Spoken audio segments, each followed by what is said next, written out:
આ જાંબુઆ ગામ છે અને અહીંયા ચોરીનો બનાવ બન્યો છે મારા પોતાના ઘરે. હવે આ સીસીટીવીના ફૂટેજ પ્રમાણે 2 થી 2 વાગ્યાની વચ્ચે બતાવી રહ્યું છે.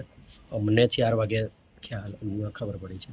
તમે પોલીસ સ્ટેશનમાં ક્યારે નોંધ કરી? પોલીસ સ્ટેશનમાં લગભગ મેં 4:15 4:30 આસપાસ કોન્ટેક્ટ કર્યો છે. કેટલા કલાક પછી પોલીસ આવી? પોલીસ લગભગ પોણા કલાકની સમથિંગ આવી છે.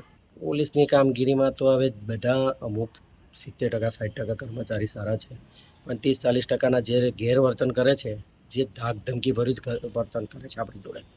તમને કેવો અનુભવ થયો? મને અનુભવ એવો થયો કે જો ભાઈ મેં 100 નંબર પર રિંગ મારી, 100 નંબર પરથી મને પૂરેપૂરો રિસ્પોન્સ મળ્યો, સારો બી મળ્યો છે.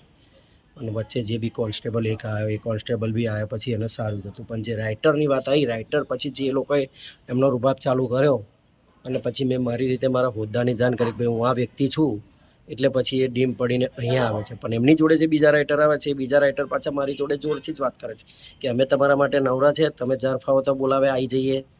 એટલે મેં એમને એવું જવાબ આપ્યો કે ભાઈ તમે મારી કમ્પ્લેન લેશો ના અને મારે હાલવાની રહેતી નથી, તમે જતા રહો તમારી જગ્યાએ.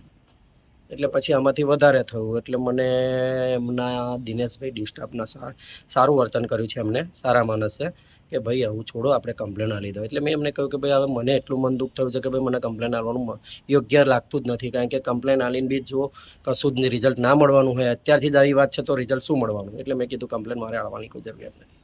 એટલે પછી એમને આગળ વધી વાત કરી કે ભાઈ આપણા સ્ટાફે આ રીતે વાત કરી. એટલે રાજપૂત મેડમે મારી જોડે વાત કરી. મેડમનો સારો એવો રિસ્પોન્સ મળ્યો છે મને, અને પીઆઈ સાહેબનો બી સારો રિસ્પોન્સ મળ્યો છે.